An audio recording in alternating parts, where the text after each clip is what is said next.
기도하시겠습니다. 참 좋으신 주님, 지난밤에도 안식을 허락해 주시고 오늘도 우리들에게 축복의 날을 선물해 주시니 감사드립니다. 이 날이 주님과 동행하는 축복의 날이 되게 하여 주시옵소서. 오늘도 주님의 은혜를 사모하며 주님 앞에 귀한 예물 올려드립니다. 우리들의 믿음이요, 우리들의 헌신이요, 우리들의 간구가 담겨 있습니다. 주님 기쁘게 흠양하여 주시고 주님만이 주실 수 있는 축복을 더하여 주시옵소서. 주의 종들에게 날마다 풍성한 은혜를 허락해 주시고 믿음의 사람들에게 주님의 능력과 지혜를 더해 주셔서 세상 속에서 복의 근원자로 조금도 부족함이 없게 하여 주시옵소서. 저들의 기도의 제목들을 주님께서 기억하시며 풍성한 은혜로 응답하여 주시옵소서. 오늘도 말씀으로 우리에게 주님의 뜻을 깨우쳐 주시옵소서. 예수 그리스도 이름으로 기도하옵나이다. 아멘.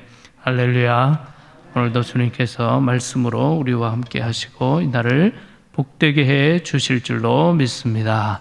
자, 우리 찬송가 524장 갈 길을 밝히 보이시니 주 앞에 빨리 나갑시다. 우리 찬송 힘차게 부르시고 말씀 듣도록 하겠습니다.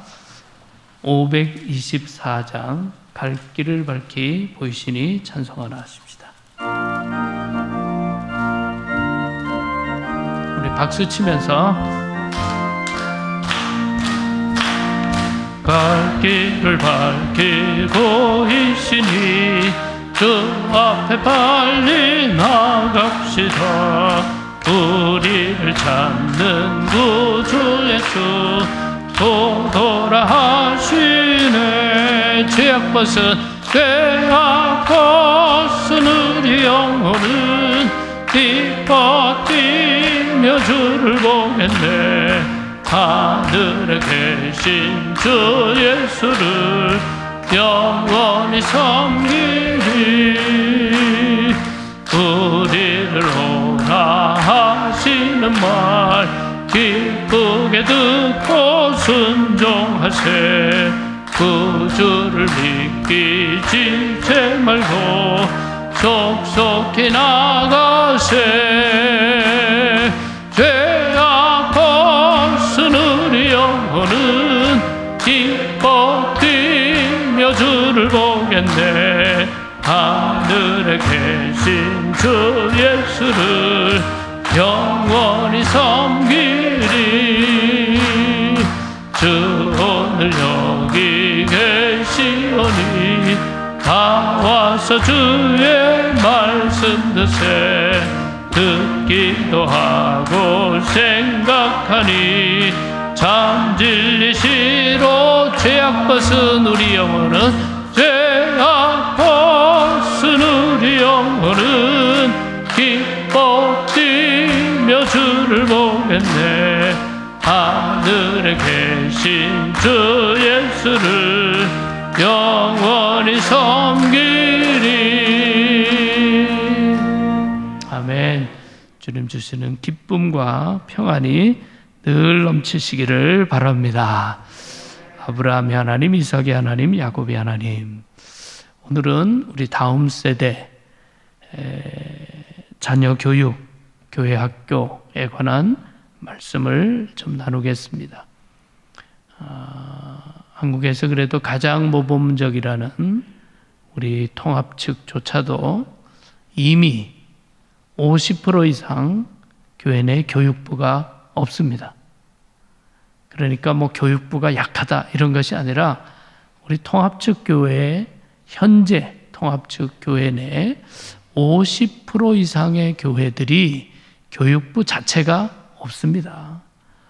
그러니까 앞으로 한국교회가 급격히 무너질 것을 지금 현 상황이 그대로 보여주고 있습니다.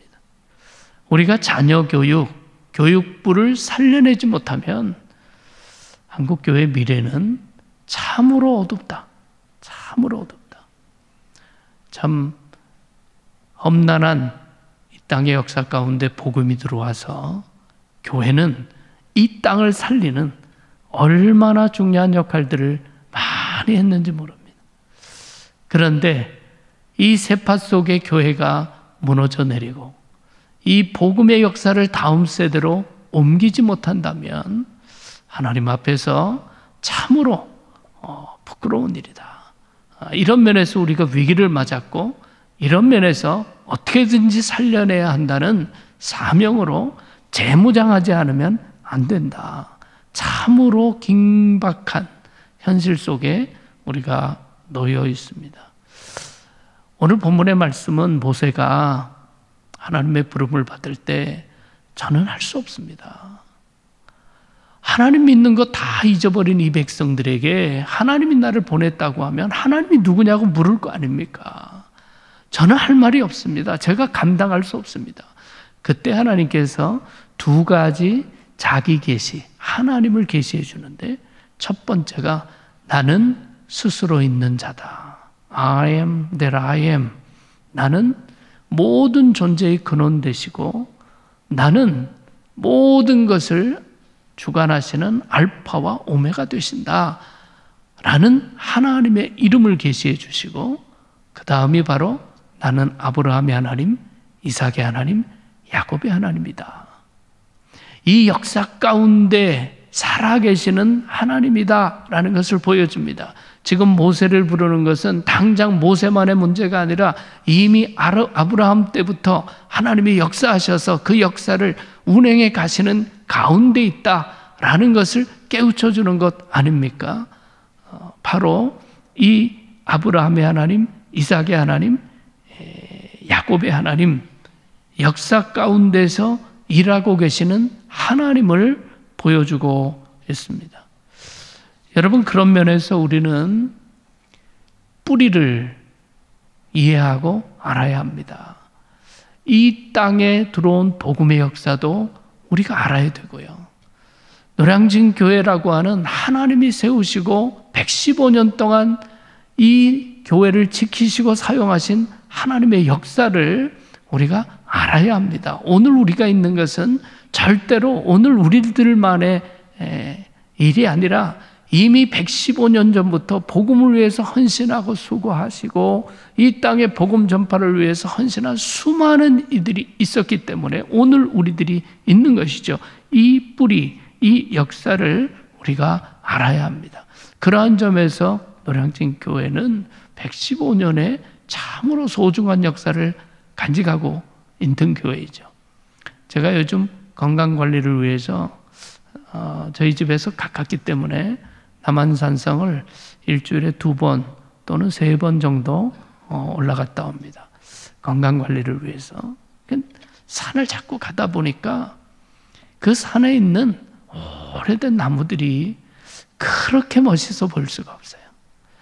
이 오랜 역사를 이겨내고 그 자연의 수많은 도전을 이겨내고 꿋꿋하게 서 있는 나무들이 참으로 소중하게 느껴졌습니다.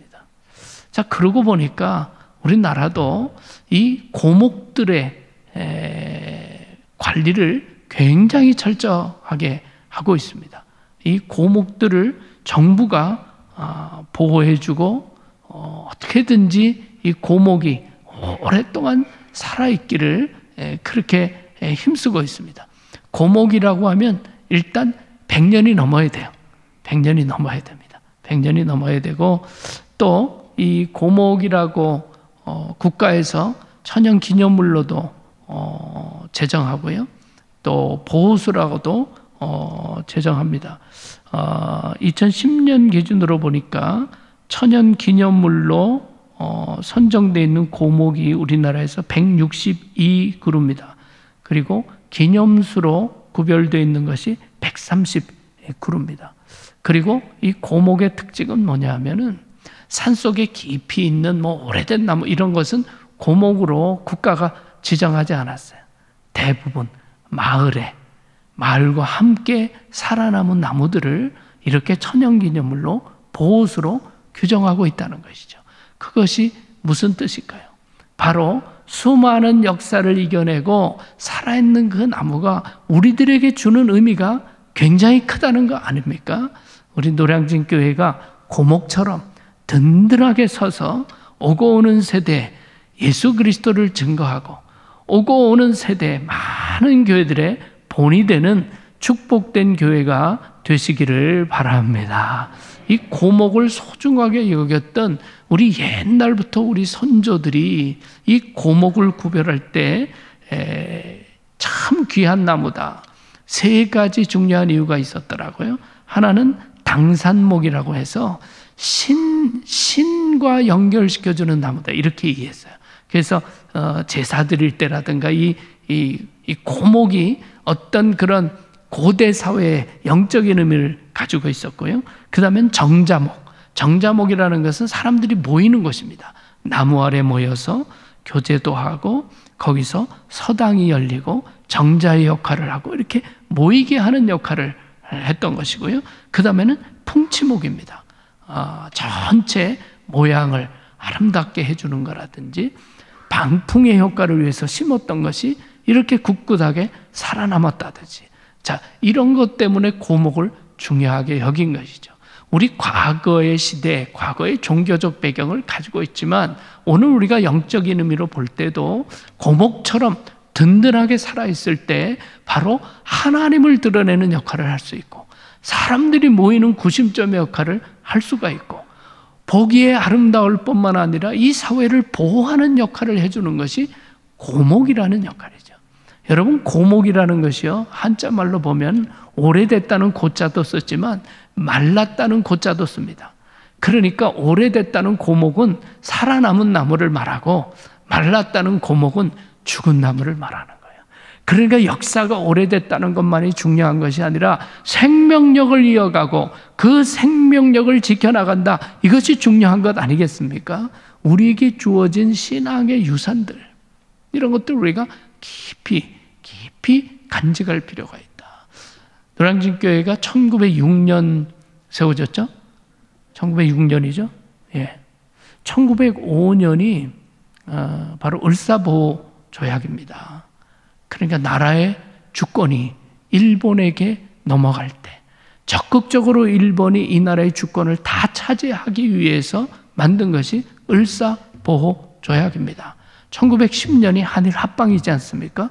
바로 을사보호 조약 다음 해에 노량진 교회가 세워졌습니다. 이 노량진 교회는 처음 세워질 때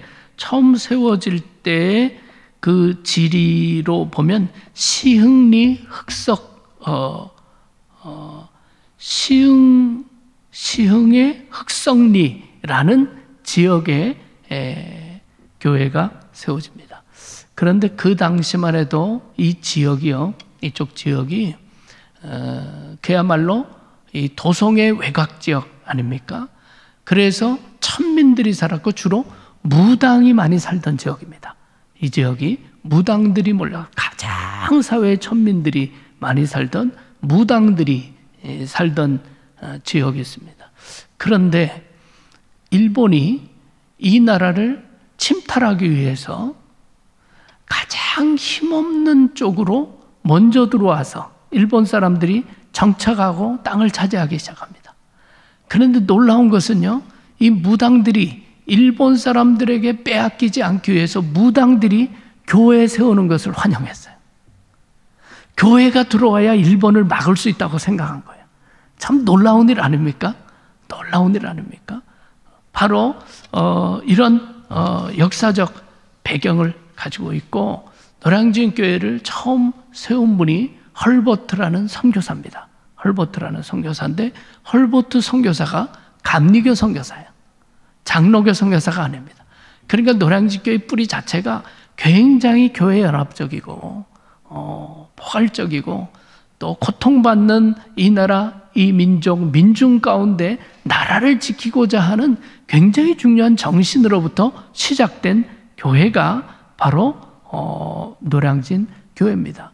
이 헐버트 선교사는 선교사들 가운데도 가장 우리 민족을 사랑했던 선교사 중에 하나입니다. 고종의 아주 총회 신뢰를 받아서 헤이그 국제회의에 밀사로 보내주고요.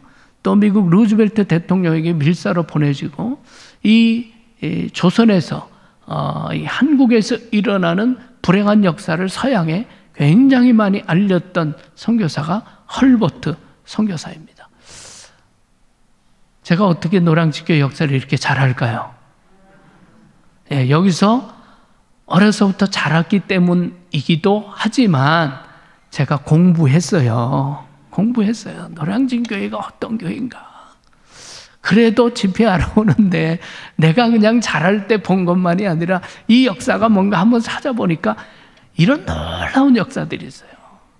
그러니까 암울한 시대에 이 나라를 지키겠다고 하는 정신으로 무당들조차 교회를 세우기를 원해서 세워졌고, 헐버트라는 감리교 선교사가 누구보다도 이 나라의 민족을 사랑하는 사람이 세운 교회가 바로 노량진교회다. 이 교회가 얼마나 중요한 정신으로부터 시작됐습니까? 그리고 그 시대적 사명을 감당해오던 교회 아닙니까? 이 지역의 모교회와 같은 교회가 되었죠. 그래서 노량진교회로부터 상도교회, 송악대교회, 남현교회 뭐 이런 교회들이 다 뻗어져 나갔습니다. 분교하지 않았어요. 분교함이 없이 분립하면서 교회들이 뻗어나가게 됩니다. 그리고 잠실교회도 개척해서 결국 지금 제가 그 교회를 목회하고 있는 것 아닙니까? 노량진교회 역사 자체가 하나님의 뜻이 담겨 있고 굉장히 중요한 정신들이 담겨 있다. 이 뿌리를 잊어버리지 않아야 우리는 멀리 뻗어나갈 수 있고 하나님의 뜻을 잘 지켜나갈 수 있다. 여러분, 이 사실을 기억하시기를 바랍니다. 오늘 있는 것은 그냥 우리만의 문제가 아니에요. 이 제단을 위해서 헌신하시고 희생하시고 섬기시고 역사 위기 가운데 나라를 사랑하면서 눈물로 기도하던 선배들이 있었다. 그것을 잊으면 안 되는 거죠. 그것을 우리가 어떻게 더 잘 발전시킬까, 지켜나갈까, 그것을 깨달아야 하는 것이죠. 자, 마태복음 22장 32절 말씀 우리 같이 한번 읽어볼까요? 나는 아브라함의 하나님이요 이삭의 하나님이요 야곱의 하나님이로다 하신 것을 읽어보지 못하였느냐? 하나님은 죽은 자의 하나님이 아니요 살아있는 자의 하나님이시니라. 여러분, 분명히 마태복음에서 아브라함의 하나님, 이삭의 하나님, 야곱의 하나님의 뜻이 무엇인지를 가르쳐 줍니다. 하나님은 죽은 자의 하나님이 아니라 살아있는 자의 하나님이다. 역사 속에 하나님은 살아있습니다. 우리의 선조들은 한 시대를 살고 갔지만 선조들을 불러서 하나님의 역사, 복음의 역사를 시작하신 살아계신 하나님은 지금도 우리와 함께 하시고 우리의 후손들에게도 함께 하시는 하나님이신 것을 믿으시기를 바랍니다. 여러분, 어려운 역사 때문에 좌절할 것이 아니라 이 역사 가운데 살아계신 하나님이 우리와 함께 하신다. 이 사실을 믿어야 하는 것이죠. 그 믿음이 있어야 위기의 시대를 이겨나갈 수가 있어요. 우리는 우연히 이 땅에 어쩌다 보니까 이 교회가 있는 것이 아닙니다. 하나님의 원대한 계획 가운데 세우셔서 이곳까지 인도하셨다. 그렇다면 이 역사를 우리가 이어나가야 되는 거죠. 그 프린스턴 신학교에서 평생 교수하신 교수님이 쓴 글 가운데 그런 이야기가 있습니다. 자기가 평생 신학교육을 하고 신학교를 거쳐나간 사람이 곳곳에서 목회하고 선교하고 활동하는 것을 다 지켜보았지 않습니까? 그러면서 그분이 낸 결론이 이거예요. 결국은 얼마나 크신 하나님을 믿느냐가 답이다. 얼마나 크신 하나님을 믿느냐가 답이다. 수많은 신학생들과 목회자가 났지만 그들 가운데 크신 하나님을 믿고 일평생 살아가는 이가 있는가 하면 너무나 작은 하나님, 불안한 하나님 붙들고 살아가는 이들이 있다는 거예요. 그러면 그 삶의 결과는 너무나 다르다. 아무리 역사가 어렵고 아무리 환경이 어려워도 살아계신 하나님이 우리 가운데 계시고 뜻을 가지고 계시고 우리의 미래를 계획하고 계시다, 이 사실을 기억하시기를 바랍니다. 여러분, 기독교 교육 어렵습니다. 한국 교회 어렵습니다. 그러나 어렵다, 안 된다, 못한다 하고 앉아있는 것은 살아계신 하나님을 바라보지 않는 거죠. 위기의 때 이 땅에 하나님께서 복음을 들어오게 하셨습니다. 우리가 또다시 위기의 때를 맞이할 때 이제는 복음이 본질을 찾고 이 땅에 심겨진 씨앗들이 제대로 자라나서 열매 맺게 하는 역할을 교회가 감당해야 하는 것이죠. 우리가 섬기는 하나님은 죽은 자의 하나님이 아니라 살아있는 자의 하나님, 작은 하나님이 아니라 위대하신 하나님, 이 역사를 운행하시는 하나님이라는 사실을 믿으시기를 바랍니다. 그렇다면 우리가 다음 세대를 위해서 무관심하게 보고 있어서는 안 된다는 거예요. 첫 번째로 교육의 중요성을 우리가 깨달아 알아야 된다. 교육의 중요성을 깨달아야 한다. 여러분, 우리는 릴레이 경기에서 바톤을 물려받은 사람과 같습니다. 우리의 선조들이 한 세대를 이 복음의 역사를 끌고 나갔다면 우리가 그 바톤을 물려받고 우리가 더 열심히 달려서 다음 세대의 바톤을 물려줘야 됩니다. 이 시대적 사명이 있거든요.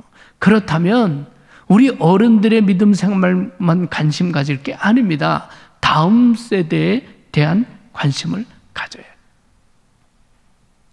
다음 세대의 문제는 교육부의 문제가 아닙니다. 교육전도사님, 교육목사님의 문제가 아닙니다. 전 교회의 문제죠. 전 교회의 문제입니다. 여러분, 대한민국도 지금 여러 가지 위기를 맞고 있는데 가장 극복하기 어려운 위기가 뭔지 압니까? 저출산 고령화예요. 저출산 고령화. 이것이 나라를 급격하게 쇠퇴시킬 가능성이 있고, 이 문제를 극복하기 위해서 정부에서 얼마나 많은 돈을 쏟아붓고 있습니까? 그래도 이 문제 극복하는 게 어려운 거예요. 여러분, 교회도 마찬가지 아닙니까? 지금 교회도 저출산 고령화, 놀랍게도 한국 사회보다 더 급격하게 이루어지는 게 교회입니다. 그렇다면 어떻게 이것이 교육부의 문제입니까? 어떻게 이것이 교육전도사님의 문제입니까? 전 교회의 문제예요. 전 교회의 문제입니다. 교육의 중요성을 어느 때보다 중요하게 생각해야지 역사 속에 운행하시는 하나님의 뜻을 우리는 지켜나갈 수가 있게 되는 것이죠. 우리 유대인들에게 가장 유명한 랍비 가운데 요하난 벤 자카이라고 하는 랍비가 있습니다. 탈무드에도 이 랍비가 나오는데요. 이분이 굉장히 유명한 이유 중에 하나는 바로 예루살렘이 로마에 의해서 멸망당하기 직전에 이 랍비가 변장을 하고, 사실은 이 죽은 시신처럼, 죽은 시신처럼 해서 몰래 성곽을 빠져나갑니다. 그렇게 해가지고 로마의 적장이죠, 베스파시아라고 하는 사령관을 몰래 만납니다. 타협하기 위해서 나간 거예요. 그런데 유대인들이 절대로 적과 타협할 수 없기 때문에 랍비가 적장을 만나러 간다는 걸 알면 유대인이 죽이기 때문에 그렇게 열병에 걸려서 죽었다. 그렇게 하고 다 변장하고 몰래 나가서 적장을 만나요. 베스파시아라고 하는 사령관을 만났는데 이 랍비가요, 이런 예언을 합니다. 당신이 장차 로마의 황제가 될 사람입니다. 얼마나 놀랍습니까? 그러나 기분 좋은 얘기거든요. 그러면서 당신이 황제가 되면 한 가지를 약속해 달라. 그게 뭐냐? 예루살렘은 멸망하고 우리나라는 멸망할지라도 예루살렘 가까운 곳에 하나님의 말씀을 공부하는 학교 하나만은 살려달라. 그거를 보호해달라. 그렇게 부탁합니다. 근데 놀랍게도 이 로마 황제가 죽고요, 이 베스파시아 사령관이 황제로 등극하게 됩니다. 그러니까 당연히 약속을 지켜주죠. 그래서 야푸네 거리라는, 야푸네라고 하는 곳에 조그만 율법 학교를 세우게 해줍니다. 거기서부터 하나님의 말씀을 가르치고 유대의 정신을 가르치기 시작합니다. 우리가 다 아는 것처럼 그때 나라 잃어버린 유대 나라는요, 1948년이 되어서야 이스라엘 나라를 다시 회복해요. 2000년 동안 나라 없이 온 민족이 전 세계에 흩어져서 뿔뿔이 흩어져 살았습니다. 그런데 어느 민족보다 정신을 지킨 것이 유대인이에요. 그것이 가능했던 이유는 바로 야푸네 거리, 하나님의 말씀을 공부하고 전수하는 이 학교가 살아남아 있었기 때문에 이것이 유대 정신을 지켜나가는 핵심이 됐던 것이죠. 여러분, 교회 학교 교육이 살아있어야 위기 속에서도 신앙을 지켜나갈 수 있고 위기 속에서도 사명을 감당해 갈 수 있는 것입니다. 여러분, 교회 학교의 중요성을 이제는 누군가에게 맡겨놓고 있어서는 안 된다는 거예요. 그리고 두 번째로 우리는 다음 세대를 축복해야 합니다. 아브라함의 하나님, 이삭의 하나님, 야곱의 하나님, 그 역사를 보세요.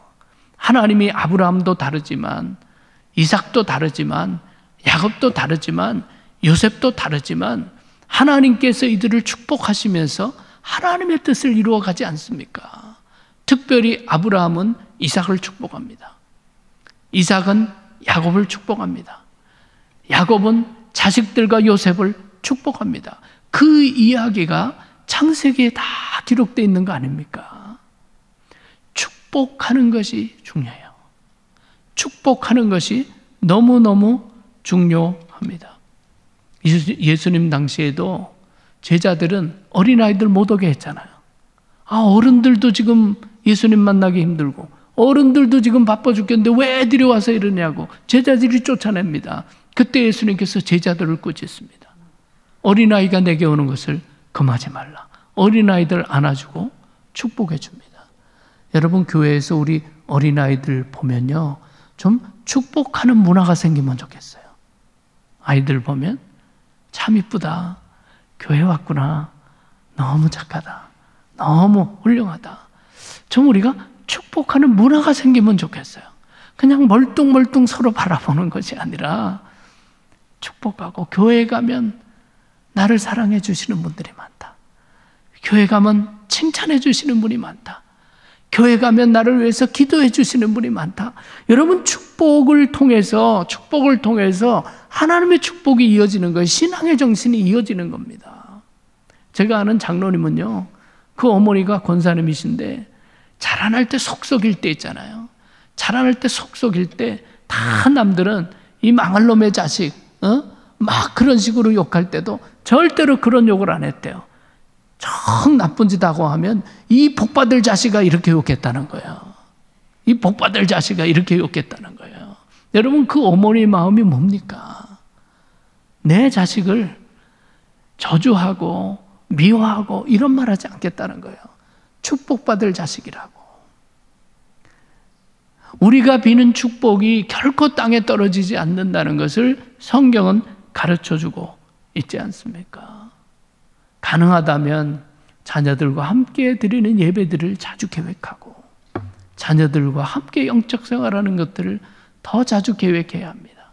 저희 교회에서도 그런 기회들을 자주 갖습니다. 그리고요, 이 개학 전에 일주일씩 자녀들과 함께 특별 새벽 기도를 하거든요. 놀랍습니다. 특별 새벽 기도 일주일 동안 아이들이 올까? 엄청 아이들이 많이 옵니다. 빠지지 않습니다. 2년 동안은 온라인으로 했는데요, 몇백 명의 아이들이 온라인으로 들어옵니다. 여러분, 아이들 못한다고 생각하지 마세요.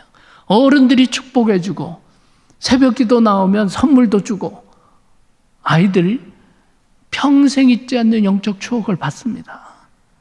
아이들을 축복해줘야 합니다. 세 번째는 우리가 미래 세대를 위해서 더 투자해야 합니다. 더 투자하고 미래 세대를 위해서 우리가 정말 더 희생을 해야 합니다. 그래야지 어려운 시대 속에 미래 세대가 자라나죠. 여러분, 생각해 보시면 우리 젊은 세대들, 어린 세대들이 교회 오지 않는 것이 젊은이 탓입니까? 어린이 탓입니까? 그렇지 않아요. 그렇지 않습니다. 과거에 우리가 교회에 올 때는 사회 자체가 어두웠어요. 절망투성이었습니다. 가난했습니다. 그러나 복음이 들어가 교회가 들어오니까 이 땅에 희망이 생겼어요. 선교사들로부터 들어와서 시작된 교회와 우리 선조들이 굉장히 복음적으로 헌신했습니다. 왜냐하면 하나님 모르는 이 땅에 하나님 전해야 되기 때문에 사랑도 나누고요. 정말 유익한 일을 찾아가고요. 그 결과로 사람들이 교회에 희망을 가졌어요. 우리는 안 믿어도 우리 아이들 교회 보내야 성공한다. 이 생각 가지고 다 보낸 거예요. 시대가 교회로 올 수 있는 시대였습니다. 그런데 오늘날 보세요. 교회보다 사회가 더 빨리 발전합니다. 교회가 사회보다 결코 앞섰다고 할 수 없는 여러 가지 고루한 모습들도 너무나 많이 보여줍니다. 이 사회가 교회의 희망을 걸던 시대가 지나갔단 말이죠. 그렇다면 젊은이들의 문제다, 어린이들의 문제다, 그럴 것이 아니에요. 우리들의 문제예요. 그렇다면 어떻게 미래 세대를 위해서 더 투자할 것인가? 이 미래 세대를 위해서 무엇을 더 예비해 줘야 하는가? 그것을 우리가 준비해야 하는 것이죠. 그 어린이 전도로부터 위대한 목사님이 돼서 그 무디, 시카고에 가면 무디 교회, 굉장히 큰 교회를 세운 분이 무디인데요. 그는 원래 어린이 전도에 힘썼던 사람이에요. 그래서 친구가 오늘은 몇 명이나 전도했느냐. 워낙 전도를 열심히 했으니까. 근데 무디가 오늘은 두 사람 반 전도했다. 이렇게 두 사람 반 전도했다. 이렇게 얘기한 거예요. 그러니까 친구가 당연하게 어른 2명하고 어린이 1명 했구나. 이렇게 물어요. 그때 무디가 아니라고 얘기해요. 어린이 2, 어른 1명이라고 답을 합니다. 무디가 생각할 때 똑같은 생명이지만 어린이에게 복음이 들어가면 일평생을 헌신한다는 거예요. 어른들은 벌써 반쪽 살았어. 그래서 2명 반이라고 할 때 어린아이를 1명으로 계산했다. 그게 유명한 얘기예요. 여러분, 우리가 자녀들에게 투자하는 것이 절대로 아까운 것이 아니고 절대로 손해나는 일이 아닙니다. 하나님 보실 때 얼마나 기뻐하는 일인지 모릅니다. 여러분, 아브라함의 이야기 가운데 참 감동적인 이야기가 있어요. 그게 뭐냐면 아내 사라가 죽었을 때 무덤을 사는 거예요. 막벨라 굴을 삽니다.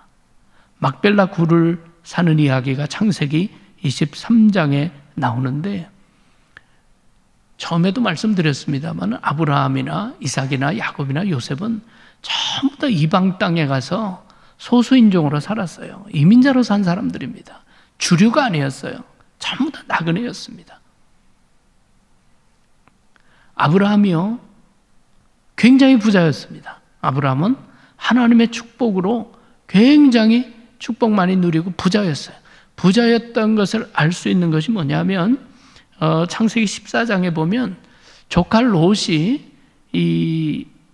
그 지역 사람들 사이에 전쟁이 일어날 때 사로잡혀갑니다. 그런데 아브라함이 이 사로잡혀간 조카를 살리기 위해서 집안에서 데리고 있는 집안 군사 318명을 데리고 롯을 잡아간 그돌라오멜이라고 하는 왕을 향해서 쳐들어갑니다. 그래서 이 조카 롯을 살려내요.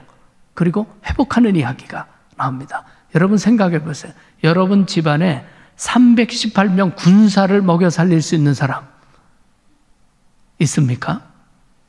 없어요. 그만큼 아브라함이 부자였다는 거예요. 집안에서 군사를 그만큼 키워서 이 하나님의 역사, 이방 땅에서 하나님의 역사를 시작할 때 그것을 지켜나간 사람이 아브라함이라는 거죠. 엄청 부자예요. 그런데 아브라함은 동산 부자지 부동산은 가난뱅이에요. 부동산이 하나도 없었어요. 하나도 없었어요. 왜요? 소수인종으로 살아가니까 땅을 안 판 거예요. 너는 우리 땅 소유하지 못한다. 그래서 아브라함이 부동산이 하나도 없었어요. 근데 아내 사라가 죽습니다. 그러니까 그 땅 해족속에게 굴을 하나 나에게 팔아라. 내 아내가 죽었는데 내 아내를 매장할 무덤이 필요하다고. 그래서 그 굴을 나에게 팔려고 그러는데 해족속이 관계가 좋았나 봐요. 우리는 안 팔고 그냥 쓰세요. 그냥 쓰셔도 괜찮습니다. 이 굴 그냥 쓰세요. 근데 아브라함이 굳이 그냥 쓰라고 그러는데 그냥 쓰지 않습니다. 돈을 주고 이 굴을 삽니다. 그래서 거기에 아내를 묻습니다. 여러분, 아브라함의 마음이 무엇일까요? 분명히 하나님께서 너의 후손들이 하늘의 별처럼 바닷가의 모래처럼 번성할 것이다 약속했지만 아브라함 일대 내에 이 모든 것이 다 이루어지는 것이 아니지 않습니까? 후세에 이루어지는 약속이거든요. 그러면 하나님이 주신 이 축복의 땅을 우리 후손들이 어떠한 일이 있어도 떠나면 안 된다. 이 땅이 하나님이 주신 땅이고 이 땅에서 하나님을 섬겨야 하나님의 약속이 이루어진다. 아브라함은 이 멀리 보고 있었던 거예요. 그래서 내가 죽어도 이 정신을 지켜나가게 하는 길이 뭐냐? 무덤을 사서 우리 뼈를 묻자. 이게 아브라함이에요. 얼마나 멋진. 그래서 햇사람들이 좋은 관계로 그냥 쓰시라고 해도 그는 굳이 돈 주고 삽니다. 이 땅은 어떠한 일이 있어도 역사가 바뀌어도 누구도 빼앗을 수 없다. 그리고 뼈를 묻습니다. 아내도 묻습니다. 자신도 거기 묻힙니다. 자녀들도 거기에 묻힙니다. 막벨라 굴. 결국 무덤을 통해서 하나님의 축복을 이어가게 한 것이 아브라함이에요. 아브라함.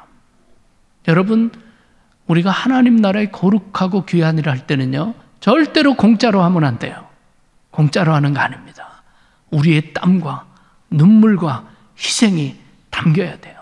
그것이 중요해요. 제가 미국에서 목회하다가 오늘 저녁에도 잠깐 말씀드리겠습니다만은 정말 아무것도 없는 데서 시작했는데 예배당을 구입하게 됐어요. 그런데 엄청 큰 예배당을 하나님이 주셨습니다. 그건 하나님이 기적으로 주셨거든요. 어쨌거나 뭐 이민자들 몇백 명 모여가지고 큰 예배당을 어떻게 짓겠어요? 불가능하죠. 근데 하나님이 기회를 주셨습니다. 열심히 매달려 기도하는 수밖에 없어요. 기도하는 수밖에. 열심히 기도하면서 항상 그 성전을 바라볼 때마다 이 성전을 온전하게 하나님께 드려야 되는데 그런 마음이 드니까 제 마음속에 무슨 생각이 드냐면 열심히 기도하고 매일 복권을 사자. 이 마음이 드는 거예요. 인간적으로 생각해도 길이 없어 보이니까 복권을 사자. 열심히 기도하고 복권 사면 하나님이 복권 당첨되지 해주지 않겠는가. 그 생각이 계속 드는 거예요. 그만큼 간절한 마음이 생겨요. 그래서 어느 날 성전에서 복권 생각하면서 기도하고 있는데 하나님이 저에게 이런 깨달음을 주더라고요. 그러면 너만 기도하고 복권 사지 말고 교인들도 다 복권 사라고 그래라. 그런 깨달음이 오는 거예요. 여러분, 교인들이 헌금 안 하고 전부 다 복권 사들고 있으면 예배당 지을 수 있어요? 못 짓습니다. 저에게 깨달음을 주셨어요. 하나님의 저는 교인들의 땀과 눈물로 세워야 한다. 막벨라 굴로 아브라함의 하나님, 이삭의 하나님, 야곱의 하나님의 역사를 이어가는 것이지 공짜로 받아서 좋다고 했다가 해족속이 관계가 나빠져서 그거 가져오시오. 아무것도 없는 거예요. 우리가 종종 잘못하면 선교지에 우리가 회갑잔치 돈 모아주면 예배당 하나 짓습니다. 조심해야 돼요. 교회는 건물이 아닙니다. 복음으로 믿음이 생기고 예수 그리스도에서 땀과 눈물과 희생으로 교회를 세워가고자 하는 믿음이 생기지 않았는데 건물 덜렁 지어놓으면 교회가 됩니까? 다 재산 싸움이에요. 나중에 현지인들이 좀 똑똑해지면 자기 이름들로 다 등록돼 있으니까 다 빼앗습니다. 믿음이 생기는 것이 아니라 시험만 생겨요. 하나님의 교회는 막벨라 굴 무덤으로 세우는 겁니다. 우리가 다음 세대를 위해서 정말 우리의 희생, 우리의 땀, 우리의 눈물을 투자해야만 다음 세대가 살아날 수 있다는 사실이죠. 여러분, 창세기 49장 29절에 보니까 야곱이 애굽 땅에서 세상을 떠나면서 자기를 막벨라굴에 장사해달라라는 예언이 나옵니다. 자, 요셉도 보시겠습니다. 창세기 50장 25절 같이 한번 읽겠습니다. 요셉이 또 이스라엘 자손에게 맹세시켜 이르기를 하나님이 반드시 당신들을 돌보시리니 당신들은 여기서 내 해결을 메고 올라가겠다 하라 하였더라. 요셉이 어디에서 죽습니까? 애굽 땅에서 죽죠.